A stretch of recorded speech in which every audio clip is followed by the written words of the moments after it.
Good morning student.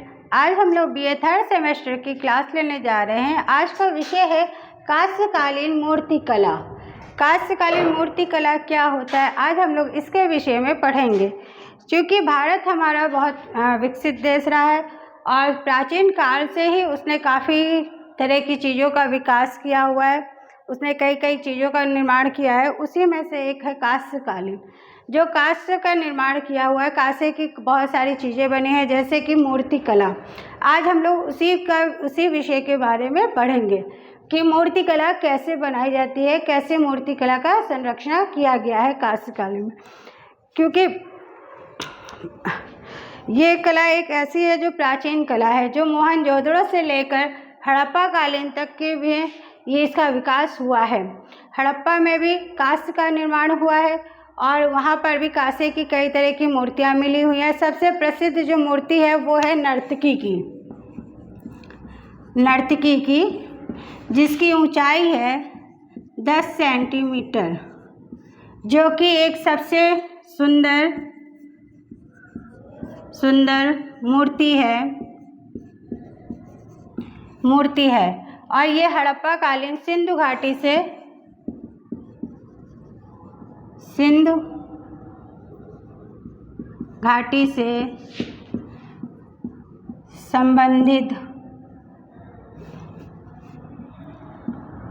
संबंधित है। सिंधु घाटी जो कि हमारी प्राचीन सभ्यता रही है, यहाँ के लोगों ने काफ़ी नई नई चीज़ों का विकास किया है, नगर योजना का विकास किया है। उसी में ही इन्होंने कांस्य का भी विकास किया हुआ है। कांसे का भी विकास किया हुआ है और इन्होंने कई तरह की धातुओं का निर्माण किया है, जैसे कि सोना, चांदी और कांसे की इन्होंने सबसे जो प्रसिद्ध मूर्ति रही है वो नर्तकी की है, जो 10 सेंटीमीटर की बनी हुई है, जो कि आज भी बहुत ही प्रसिद्ध की मूर्ति है। इसके बाद हमारा आता है गुप्त काल, जो कि 5वीं सदी में गुप्त काल में भी कांसे के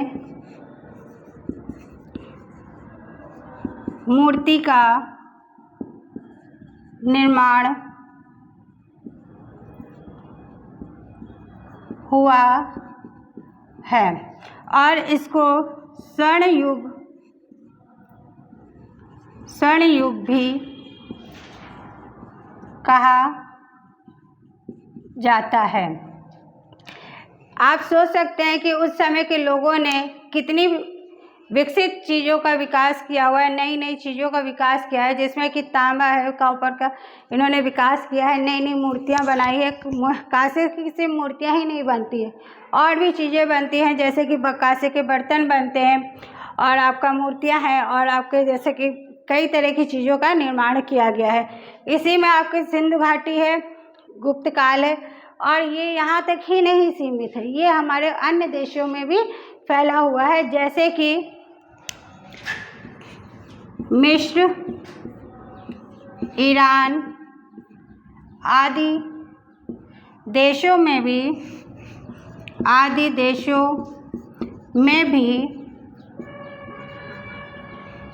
भी कांसे की मूर्ति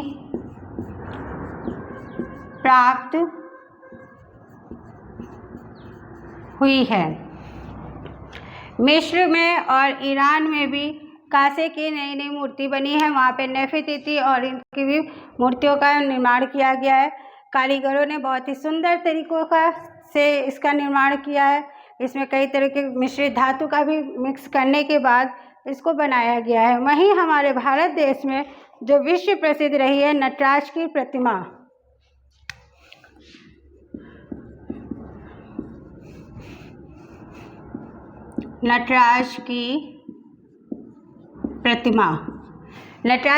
आप लोगों ने सभी ने देखा होगा, जिसका निर्माण कांसे से बनाया गया है और इसको काफ़ी सुंदरता से बनाया गया है। उसमें भगवान शिव की जो प्रतिमा है उसको विभिन्न मुद्राओं में दर्शाया गया है। उसमें अलग अलग तरीके से उनके पाँव को, उनके हाथ की मुद्रा को और उनके मुख की मुद्रा को दर्शाया गया। उसी के चारों तरफ उसमें इस तरह से ये अग्नि को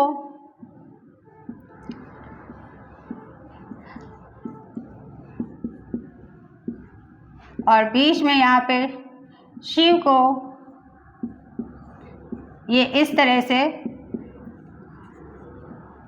दर्शाया गया है, जो कि बहुत ही प्रसिद्ध मूर्ति है। बहुत ही सुंदर तरीके से कारीगरों ने इसका निर्माण किया है।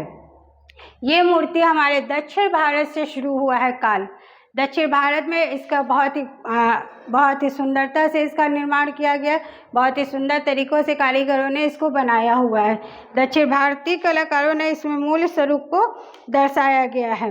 नटराज की मूर्ति के अलावा ये अन्य जगह में जैसे कि तिरुवनंतपुरम, तिरुचिरा में और आपका तमिलनाडु है, अन्य राज्यों में भी इसको बनाया गया है।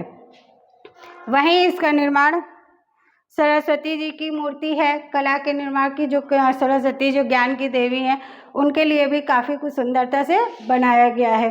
कांसा एक ऐसा है जो किसी भी उसमें ढाला जा सकता है। कांसा में 3 तरह की धातु मिलाई जाती है, जैसे कि कांसा में आपका कांसा हो गया, टेंट हो गया और जिंक हो गया। इसको मिलाने के बाद ही हम कांसे से मूर्ति बना सकते हैं। इसका रेशियो चलता है 90 + 7 + 3, ये इसका रेशियो होता है। इसको मिलाने पे 100% हमारा जो तांबे का जब मूर्ति हम लोग बनाते हैं तभी हमारी मूर्ति बन पाती है। प्योर तांबे से हम लोग नहीं बना सकते, क्योंकि अगर प्योर तांबे से हम लोग बनाते तो वो इसमें जो ढलवा होता है वो नहीं हो सकता है। इसको ढलवा कला भी कहा जाता है। ढलवा कला भी कहा जाता है। ढलवा कला भी कहा जाता है इसको। ढलवा कला क्यों कहा जाता है? क्योंकि ये ढलाई की जाती है। इसके साँचे होते हैं, उसमें साँचे में डाल के तब कहीं जाके इसका निर्माण होता है। और इसकी खुर होती है, जो खुर को वो करके उसमें बनाया जाता है। धन्यवाद।